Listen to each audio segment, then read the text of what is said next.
Ce n'est pas une vraie fusillade, mais une vidéo de sécurité sur ce qu'il faut faire si cela se produit.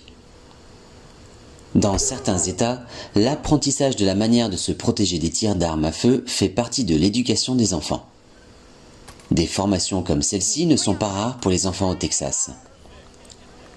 Austin Show Shots, un club de tir local, propose un programme de formation des jeunes pour les filles. Certains participants sont des élèves de cours préparatoires qui sont à peine plus grands qu'une table de tir. C'est tellement plus amusant de tirer que de jouer avec tout ce qui se trouve dans ma chambre. Dans une société qui considère la possession d'armes à feu comme un droit constitutionnel, la culture des armes définit la vie de nombreux Américains, du berceau à la tombe. Des magazines aux médias sociaux, en passant par les foires aux armes et les clubs de tir, et encore plus dans les films et les jeux vidéo.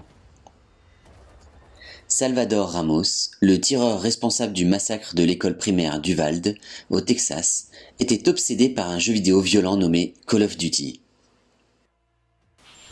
De toute évidence, l'Amérique a développé un fétichisme pour les armes à feu. Nous acceptons la violence.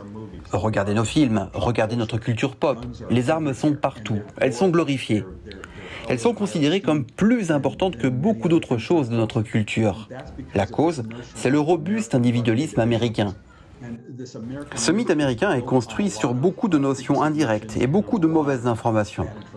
Les armes à feu ne sont généralement pas la solution à de tels problèmes. Les armes génèrent davantage de problèmes.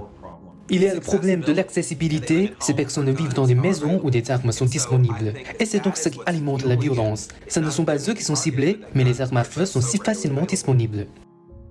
Il y a près de 400 millions d'armes à feu aux États-Unis, soit plus que le nombre d'habitants. Et près de la moitié des adultes américains déclarent avoir une arme à feu chez eux. Les enfants trouvent fréquemment ces armes à la maison sans savoir à quel point elles sont dangereuses.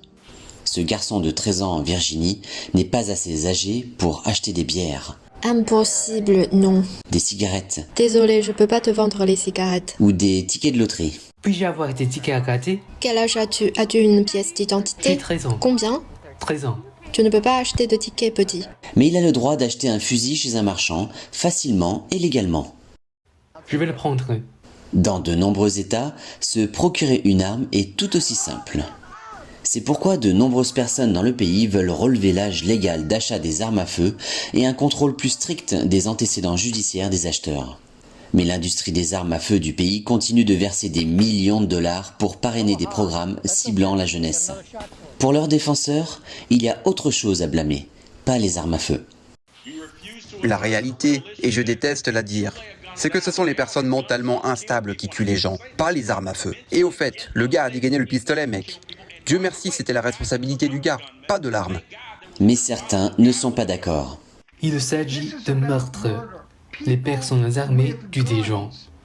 Prétendre que le problème vient d'un déséquilibre mental est une pure hypocrisie. Observons la situation avec du recul. Je pense donc que le problème, c'est que le système est en faille.